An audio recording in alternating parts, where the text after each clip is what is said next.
Cute. Ang cute niya. Sit down. Ilang beses na ulo. Kaya pinalirin ko ng ganito. Kasi inaano ko yung tuition fee talaga niya ngayon. Talagang kakapagapapa kami kung ano yung mga... Ang cute ito guys. Okay. 179. Parang baso, ma. Ang cute. Ang cute nga talaga. Ay, iinumin mo dito. Sobrang cute naman. Baby pa naman, no? Baby pa siya. Kuha tayo nito, dalawa.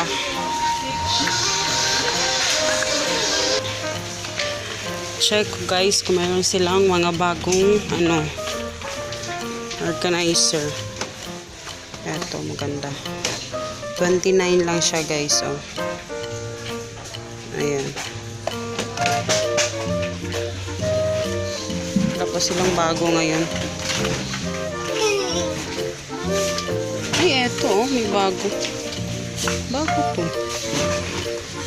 Wala ito to sa plato.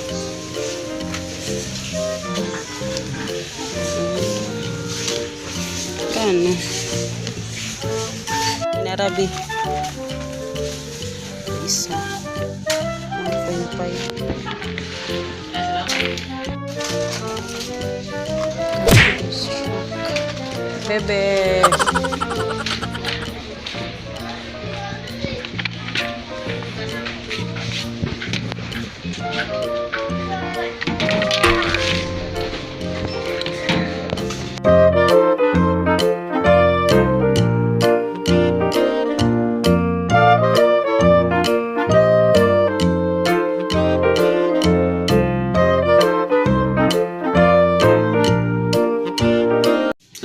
Hello guys! So yan, nakarating na kami sa bahay at sobrang init. Anong oras? Alas 12 na. At saka si Hagrid, binagalitan ko dahil gusto niyang i-open na yung kanyang isang toys na kasi rotation namin ngayon sa toys. Gusto niyang i-open agad. Kaya yun napagalitan ko. Nakatulog-tulog. And nag-deliver kasi ako ng stocks and then bumili na rin ako ng bread para sa hapunan and ay pasensya na may nag-message. Tapos yun. Tapos mamaya bibili na ako sa labas ng bigas at saka si Papa yan papabili ko sa pork bones. Ayun. And then tapos bumili ako sa alam niyo bang eto, tingnan niyo yung ito na yung pinaka-cheap na hook sa Unitap ko to nabili. This is 12 pesos lang. Ayan, 12 pesos. Tapos, yung mga binili ko doon sa, anong tawag dito? Yung binili ko sa Japan Home na hook. Ito, ito yung ginamit ko na hook, Ayan siya. Ito sa, nakita nyo ba? Ayan. Lahat ng ginamit ko, natanggal siya. As natanggal. Kahit lang, yung, ko alam ko hindi lang tama yung, ba yung ingay ng, teka lang, ang ingay ng message, mga orders. Ano ba sinabi ko? Sobrang lang yung hinuhook ko, ay nilalagay ko, sobrang gaan lang. Natatanggal siya. Hindi ko alam kung bakit. Tapos, eto nga, yung sa aming picture frame. Ayan, di ba nakakita yun? Yan din yung yellow. Eto din siya. Eto na yung pinakamura na iba yung niya, parang ang hook niya dito iba. Pero siya yung pinakamatibay. Hindi talaga siya natanggal. As in, yan, hindi talaga siya natanggal. Tapos, yung sa aming, yan sa ibabaw, yung aming orasan, ang hook namin dyan is yung isa na medyo mataas yung presyo kaysa dito. Nahulog yan, ilang beses nahulog. Kaya pinalirin ko ng ganito. Kasi mas matibay, imbis na hinuuna, mas pinakamura siya. Siya po yung pinakamatibay. Alam mo yun. Don't judge a book by its cover. At saka in fairness yung kanyang mga instruction sa likod, talagang niya talaga. Talagang pinag-isipan yung mga yung instruction. Pero, ayun, nabisi lang ako kanina kasi nag-deliver ako. Yung isa nakatulog na tuloy. Magla-lunch lang kami. Ako na lang muna magla-lunch kasi nakatulog na yung isa. I-ready ko na lang yung mamaya yung pag-lunch niya. Kasi napagod din yan. Ang init kasi. Tapos ang haba pa ng linya. Grabe yung linya. Akala ko wala ng mga bibili ng mga school supplies. Kasi diba nagpasok ka na ngayon. Ingin ng aso. Pero grabe. Ang taas ng mga linya. Grabe talaga. Bibili muna ako ng guys. Pansit canton. Kasi ayoko nang may konting rice, kaya Hagrid na lang yan. And then, lutuan ko lang siya ng egg. Nanonood kasi ako ng YouTube. Tulog pa yung isa. So, bibili lang muna ako katol kasi medyo marami-rami yung aking gagawin today. Ayan, kain na tayo guys. So, minsan lang talaga, sobrang minsan lang ako pansit canton kasi kailangan ko parang nag-crave ako sa pansit canton talaga. Tapos ito, bread. So ayan, kain tayo guys. Wow, para akong mother nito. Kasi ako guys, nakapagsampay na ako in fairness. So ayan yung aking sinampay, nasampay ko na. At ito na mga puti. Kikita nyo ba? So, yan lang naman yung aking nilaban. Kasi init. Ay, hindi siya ganun katirik yung araw. Pero pag nasa labas ka, sobrang init talaga. Tapos, yan. Hindi na ako nag-YouTube dahil kailangan ko tapusin lahat ng trabaho ko ngayon. At magtutupi ako ng mga damit. Dahil kailangan natin maging active today. Hindi pwede. Paytex lang. So, yun lang naman yung kaganapan guys. Wala talagang kaganap-ganap sa buhay ngayon. Ayan guys. Kailangan na nating tupiin itong isang basket na ito. Ayan. So, ayan. Nakatapos na ako sa pagtupi guys. In fairness. And dahil kaya ako kinukulit ni Hagrid. Naiinis na ako. Kinukulit ako lagi. Tutupi ako. No na. So, ito yung racetrack niya. So, i-assemble namin to kasi magro-rotate na naman kami ng toys. Tsaka, plano ko siya bilhan ng yung mga Lego. Next time, bibilhan ko siya. Pero, ayun. So, part sa rotation, inano ko to. Tinago ko tong racetrack na to. So, ayun.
Yan na ano ko na siya guys, medyo nakonti na yung toys.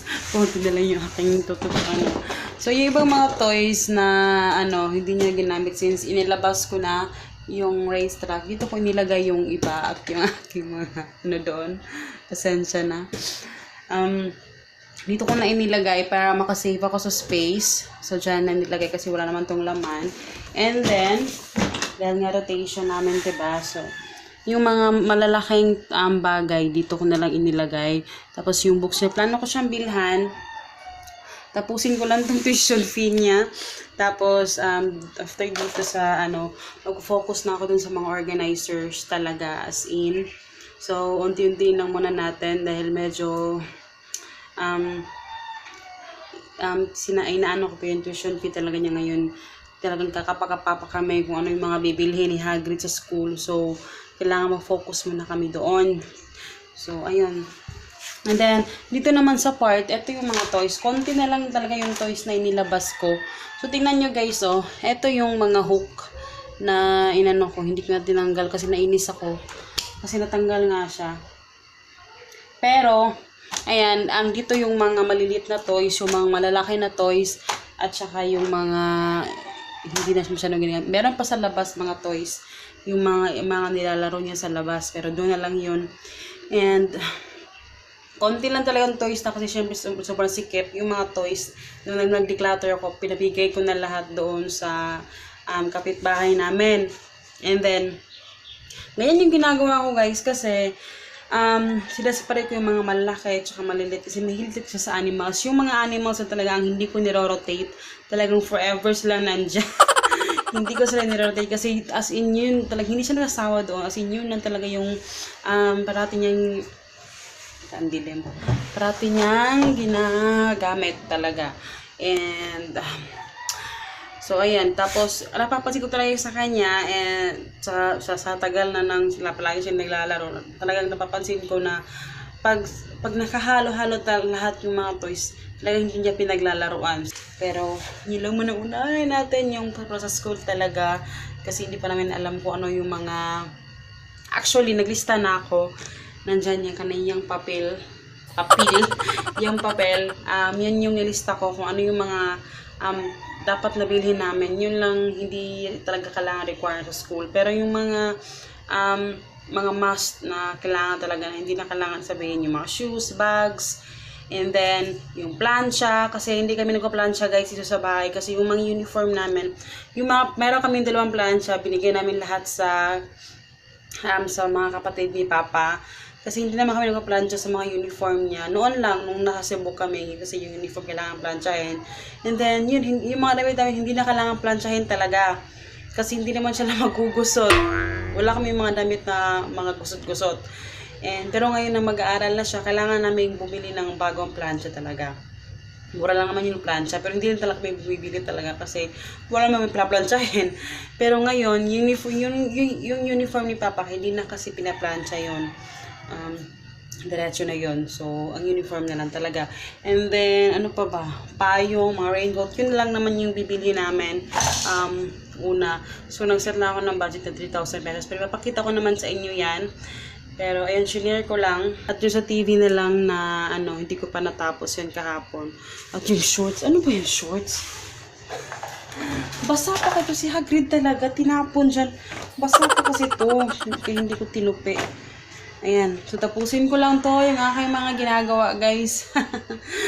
Kailangan ko palang ngayon ilista yung mga orders kasi baka makalimutan ko yun. Nasa messenger ko lang naman yung mga So, kailangan kong ilista yun. Dahil baka makalimutan ko. Pagalitan pa ako ni Papa, hindi ko nilista yung mga nag-order. Pero, yun lang guys. Tapusin ko lang to lahat at yung aking mga hugasin. Ayan guys, tapos na akong mag-publish ng video. So, pero in-schedule ko siya na mamaya alas 6 siya mapapublish. Bali ma-available sa channel. Hindi siya talagang busy siya talaga sa taas. Dami pa lang, kasi ang daming bata dito guys. Kasi nagdatingan na. Kasi nga rin ba nagsimula na yung klase. So, yung mga iba, nagsimula ng klase. Yung iba naman wala pang mga next week pa yung klase. Pero, umuwi na yung mga bata. Ang dami palang mga bata dito. Kaya, ayun, doon sa taas, buti na naman lang siya. Friendly naman siya.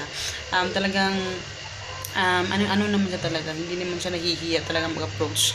Talagang kinakaibigan niya. Yun naman din yung nabilipan ko sa kanya talaga. And, yun. Kasi ganyan pa yan talaga yung mga toys niya, dinadala niya sa taas. Yung magpakote-konte para magkapaglaro. Puro talaga doon. Grabe yung niya laro. Hinayaan ko na lang. Kasi habang naglilinis din ako. Kasi mamayang gabi, hindi na. Wala na. Pasok na lahat ng mga bata. So, ayun. Tsaka Sunday kasi hindi sila magkakapaglaro talaga. Kasi may mga tao lahat sa mga kada bahay, kada pad. So, hindi pwedeng mag-ingay-ingay. So, ngayon naman, wala mga tao sa taas. Puro lang yung mga mama lang yung sa taas. Yung may mga anak. So, yung mga iba, mga teachers kasi, so wala sa school. So, tamang-tama naman mamayang hapon, pauwi na sila, so wala ng mga bata. So, ngayon parang pwede pa sila mag-ingay dyan. Pero, ayun, nung sumasagot na ako ng mga tanong ng mga nag-order sa ano. So, ayan guys, tapos na rin ako. And ang gagawin ko na naman ngayon is yung kailangan ko na ilista yung ano talaga orders kasi medyo madami na. Praise the Lord, hallelujah. So yan guys. So sa nga pala guys, ngayon di ko na papakita sa inyo kasi nakita niyo naman to sa vlog. Pero eto, gagawa naman ako lang to na sandwich. At saka eto, chika ko sa inyo, etong Lily's peanut butter. Ano siya, sobrang napaka-creamy niya. First time namin matry itong Lily's. Actually, yung binibili ko talaga na before, nakita niyo sa mga old vlog. Binibili namin yung mga imported na, yung sa Shopwise. Ano man tawag nun? Pangalan nun. Uy, basta yung mga nasa Shopwise na ano. Hindi ko nakita itong Lily's. Hindi ko alam kung hindi ko na siya talaga siya napansin. Pero sa ano kasi, sa Gaisano, parang walang Lily's kasi. Iba yung ano nila. So na-try kong, sa ano to nabili sa Pure Gold. As in, sobrang creamy niya guys. As in, sobrang creamy talaga. Na ano ko yung peanut butter ko kasi diba nagpo-peanut butter ako. Parang ganito siya ka-creamy. Parang grabe yung butter niya. And, yun, chika ko lang. Kasi na-amaze talaga ako sa kanya. Kasi first time ko makabili na, kasi even yun sa mga mas mahal, kasi mura lang to eh. Yung mga mas mahal na peanut butter. Pero actually, yung pinakagusto ko talaga peanut butter, yung imported na peanut butter, yung tawag dito eh, crunchy. Yun, yung may mga peanut na buo. Yun yung gusto ko. Pero eto, nagustuhan ko din, at saka nagustuhan talaga ni Hagrid. Kasi yung sa kanila medyo dry, kahit yung mga mamahaling mga dry. Pero ito talaga, nasyak ako kasi mura lang tong Lily's eh. Na ito nga 114. Mga 114. Yeah. Parang ganun yung price niya. Sobrang mura na ano nga ako. Yung shinare ko lang, baka na magustuhan nyo din. Pero, ayun, simulan ko na lang ito guys, yung aking saka yung aking white bread, lalagyan ko lang yung peanut butter kasi yan yung paborito ni Hagrid, yung white. Ito lang is, maglalagay din ako nito, konti, at saka ito, para panghapunan. Yeah. What's the car? Stecker? Stecker?